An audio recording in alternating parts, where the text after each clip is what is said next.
Muchísimas gracias. Como siempre es un placer participar en esta instancia. Me parece que el tema del agua es un tema central para los tiempos que estamos viviendo. Estamos viviendo un tiempo de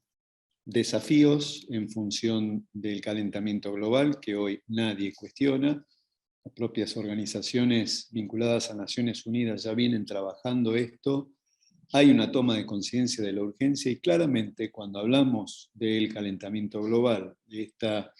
coyuntura que tenemos en el mundo, el agua aparece como un elemento central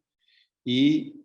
la prioridad o la urgencia de gestionar bien el agua y tomar esta visión de conjunto, cambiar el paradigma, tal como mencionó el expositor anterior, que me encantó el enfoque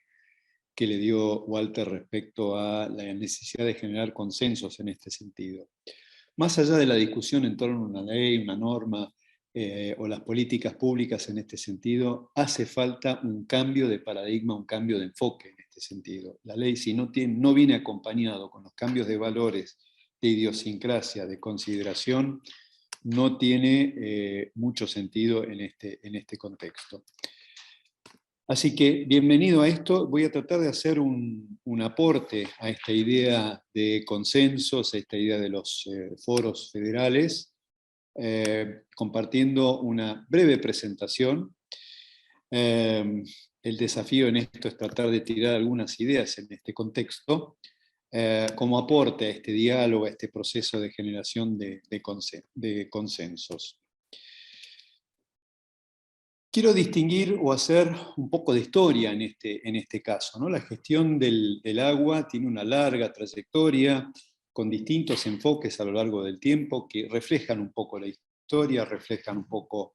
la modalidad jurídica en este contexto, el perfil que se le dio a la cuestión, a la importancia, y esto se refleja en los modelos de política y de gestión regulatoria del agua. Históricamente, y en esto hay como dos vertientes, la mirada hacia el agua como recurso natural y la mirada hacia el agua en tanto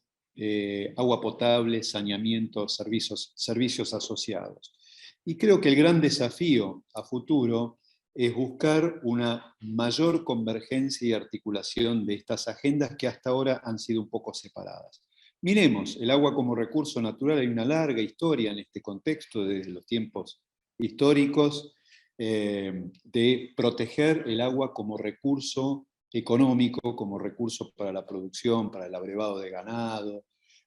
para servicios o actividades industriales, y en esto lo tenemos, por ejemplo, con los códigos de aguas en distintas provincias y en distintas partes del mundo. Pero siempre hay un enfoque utilitario de esto del agua como recurso para la actividad humana. Esto después acompañado con algunas leyes tutelares, menciono uno del siglo pasado en nuestro país, producto de la reacción, digamos, por la contaminación de los saladeros, que llevó una cuestión judicial en su momento, y es un primer hito, digamos, de preocupación con estas cuestiones. Después normas sectoriales en materia de energía, por ejemplo, pero mirado siempre al agua como recurso para la generación de energía en presas hidroeléctricas. Una norma del año, la ley 15.000 y pico, 336, que data de la época de Frondizi, pero cuando había una mirada en este contexto del agua en función de esto. Y después, leyes de presupuestos mínimos, una norma, una de las primeras leyes de presupuestos mínimos de gestión integral de aguas, cuestionado, debatido, polémico, por digamos, los cuestionamientos de algunas provincias respecto de la gestión, respecto de la invasión a potestades locales en este contexto. Y una norma que me parece ha perdido un poco y hay que recuperarlo como norma importante, como visión importante en este sentido de ir hacia una mirada integradora de la gestión de recursos hídricos, que es la adopción de los principios del Consejo Hídrico Federal, los principios rectores de la gestión del agua, allá por el 2006-2007, si mal no recuerdo, con la sanción de esta ley 26.438, que es un poco el reflejo de lo que sería la las reglas del arte, las buenas prácticas, la buena gestión. Hay un consenso muy fuerte en el ámbito profesional, en el ámbito, por ejemplo, de organizaciones como puede ser el Centro Argentino de Ingenieros, la Asociación de Ingeniería Sanitaria, las facultades, y yo creo que además gran parte de organismos internacionales asociados a la gestión hídrica van un poco en este sentido. Si miramos hacia lo que ha sido el manejo, la gestión del agua en función del agua potable y del saneamiento, yo creo que hay que rescatar y revalorizar de alguna manera las experiencias que tuvo nuestro país a partir de la creación de obras sanitarias, los sistemas de agua potable, en gran medida como reflejo, porque en esto también cuando hacemos un poquito de historia, pensemos que el saneamiento surge como consecuencia de la aparición, digamos, del movimiento sanitarista en el mundo, con la creación del crecimiento fuerte de las ciudades, la aparición de algunas pandemias, algunas cuestiones como el caso del cólera, la fiebre amarilla en Buenos Aires, que disparó una preocupación, tanto de la ciencia, la medicina, la ingeniería, respecto de la necesidad de abordar seriamente las cuestiones vinculadas al agua y el saneamiento. Y en este sentido, la constitución de obras sanitarias como política de Estado en este marco, como política de Estado a nivel nacional, esto hay que recordarlo, obras sanitarias de la nación, era la visión desde un Estado nacional hacia las provincias. Si se quiere, con esa visión unitaria, quizás de la política que caracterizó algún momento, es esa tensión que tenemos en nuestro país entre la vocación federal, por un lado, y esa tendencia a que las decisiones se tomen desde el centro. Hubo un cambio en los años 80 con una devolución de los servicios a las provincias en esta línea de provincialización de los servicios, pero quizás soslayando o dejando un poco a un costado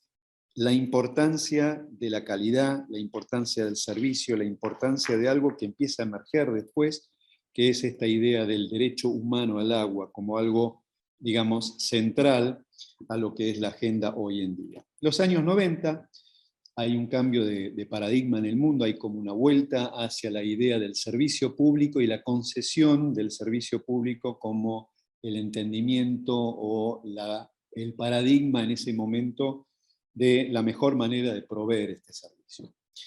La experiencia en nuestro país después termina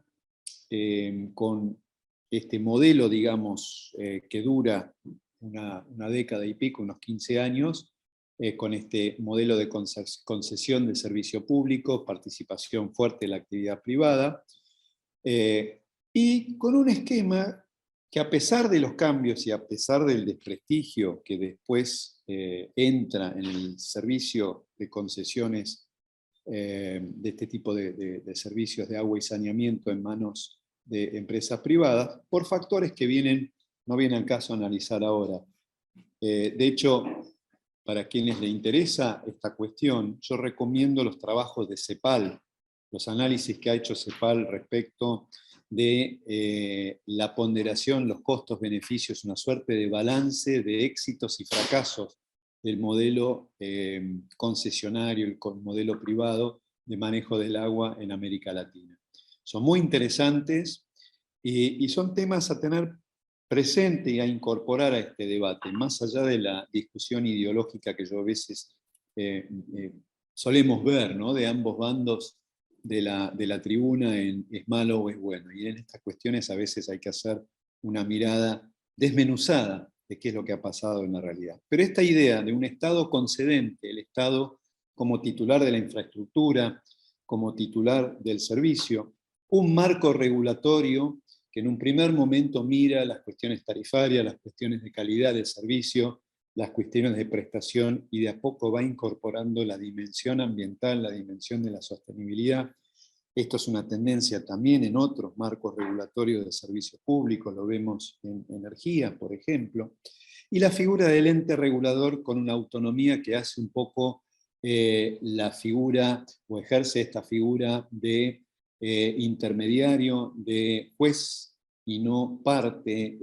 con una cierta independencia en este sentido, entre el concedente y entre el usuario, con además el mandato de velar por la calidad, por el agua y también por la sostenibilidad de los servicios y la calidad ambiental. Esto es una figura que, a pesar de los cambios que se dan en la Argentina con el modelo de concesión, que entra en crisis por distintas cuestiones, crisis económica, algunas falencias en el servicio, algunas dificultades con programas en la expansión, con las inversiones y la infraestructura. Uno podría hacer una serie de críticas en este sentido, pero el modelo que viene después, por lo menos para el área metropolitana, y en esto es importante hacer esta distinción, el modelo en el área metropolitana sigue adelante con esta figura del concedente, de un ente regulador, incorpora la figura de la planificación, tal como mencionó Walter antes, que creo que es esta idea también del mediano y del largo plazo, que es importante. En las provincias nosotros vemos, y esto creo que es lo rico de la Argentina, luego de ese fenómeno de los años 80 con la descentralización, vemos un mosaico de modelos, modelo privado, modelo público, modelo con las cooperativas, y esto creo que es algo que hay que destacar. Muchas veces tendemos a perder de vista esta noción o esta idea de que el servicio de agua potable, asociado a la noción de derecho humano al agua como derecho fundamental, tal como lo ha reconocido Naciones Unidas, hay que verlo no solamente en el contexto de los grandes conglomerados urbanos, sino de los pequeños poblados, las zonas rurales, y esto tiene que ver un poco con la visión, y es un desafío para el futuro, en función de los nuevos modelos de ocupación del territorio que podemos llegar a ver en el futuro. ¿Cuál es la agenda hoy? Para no, más que nada, tirar ideas en este sentido, ¿no? Me parece que tenemos una imposición o una creciente valorización de la visión del manejo por cuenca, esta idea de la cuenca integrada, en donde es el manejo del agua más la gestión del territorio. Esto tiene mucho que ver con las cuestiones que atañen al servicio de agua potable y saneamiento, porque lo que vemos en muchos lugares, ante la falta de planificación del territorio, la falta de un ordenamiento del territorio, tenemos ocupación, tenemos asentamientos, tenemos crecimiento espontáneo, desordenado, sin servicios. Esto del agua como derecho humano, y recalo y quiero resaltar el pronunciamiento de las Naciones Unidas en la Asamblea General del 2010, esta declaración 64.292, que lo consagra como derecho humano al agua. Los países, las provincias, la nación, distintas partes, distintos países de América Latina vienen incorporando esta visión, agua más derechos humanos, a lo largo de los últimos años. Agua, cuando hablamos de esto, pensemos un poco el antecedente de lo que fue los objetivos del milenio, hace 20 años. Los objetivos del milenio, uno de los objetivos, el número 7, era sostenibilidad del medio ambiente, y en esto, objetivos como reducir a la mitad para el 2015 la proporción de personas en el mundo sin acceso sostenible al agua potable y servicios básicos de saneamiento. Esto fue el antecedente a lo que hoy ha dado y se ha reconvertido de alguna manera en los Objetivos de Desarrollo Sostenible, los ODS, que están en boca de todos, y esto creo que también hay que recalcarlo. Hoy es una batalla en cierta forma cultural ganada en este sentido. Fíjense los objetivos vinculados al agua y saneamiento. Lo que tenemos aquí, por ejemplo, ciudades y comunidades sostenibles, esto tiene mucho que ver en este concepto de agua y saneamiento. Gestión del agua, son centrales, objetivos centrales dentro de los ODS que hay que tener presente. Bueno, y para ir cerrando, de alguna manera, lo que tenemos hoy en día es un sistema federal existente respecto del agua y saneamiento, con organismos como el ENOSA, ese Consejo Federal de Agua Potable y Saneamiento, creado en los fines, en la última etapa de los 80, el gobierno de Alfonsín, y que se enmarca de alguna manera en esta idea del federalismo concertado, que después, en el sistema vinculado a la gestión de los recursos hídricos, se ve reflejado en esto que veíamos antes, el régimen del COIF, el régimen de presupuestos mínimos, con sus falencias, y creo que aquí hay una oportunidad en esta construcción de una nueva agenda jurídica como para aprender de los errores y construir a futuro, quizás corrigiendo esas cosas que tuvieron sus falencias en algún momento. Normas provinciales, en esto hay mucho para combinar y para concertar, y este fenómeno del derecho intrafederal por manejo de cuencas. Hay muchos ejemplos en este caso que van creciendo y van ocupando un peso específico en la agenda política hídrica en la Argentina, y lo estamos teniendo. El caso de Matanza Riachuelo es emblemático, vinculado a esto, pero no es el único, hay muchos más en el área metropolitana, en las provincias de Santa Fe y Buenos Aires, el Comahue, en nuestra Patagonia. Este es un modelo que se está imponiendo en otras partes del mundo. Bueno, para ir cerrando, y no quitarles más tiempo, pero no haberme pasado demasiado del tiempo, pero dejo algunas disparadores para el debate en esto. Perdón. La concertación federal, entiendo yo, y en esto de ahí distintos ámbitos de la academia, desde el ámbito universitario, entendemos que es un sendero virtuoso para la generación de consensos entre jurisdicciones y entre sectores. No se puede imponer por vía legislativa si no hay una masa crítica de apoyo social, apoyo académico, apoyo basado en la ciencia, y esto hay que decirlo, es importante la cuestión basada en la ciencia. Y en este sentido, el respeto hacia la diversidad de los modelos de gestión. Esto que decíamos, una población de 2.000, 3.000, 10.000 habitantes, y a lo mejor el modelo cooperativo es el que mejor se adapta a esa circunstancia. La gestión integral del agua como paradigma, esto en línea con las tendencias globales y lo que el mundo hoy está planteando como necesidad. Y quiero citar aquí algunos documentos. Naciones Unidas, por ejemplo, en el año pasado, febrero del 2021,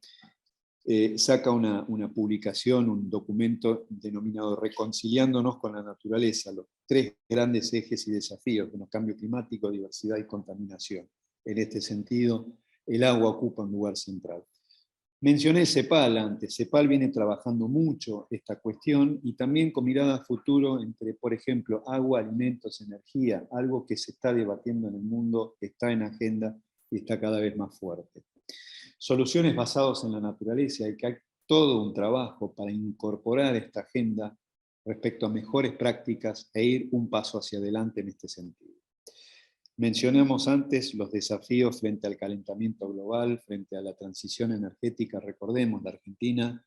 tiene 2/3 partes de su territorio afectado por algún grado de estrés hídrico, falta de agua, y la necesidad de una buena gestión, buen saneamiento, es claro en este contexto. No es quizás la agenda del AMBA, pero sí de la Argentina en su conjunto.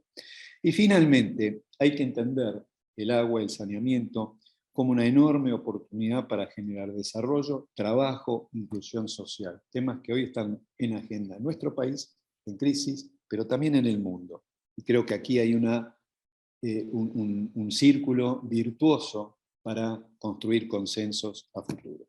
Muchas gracias.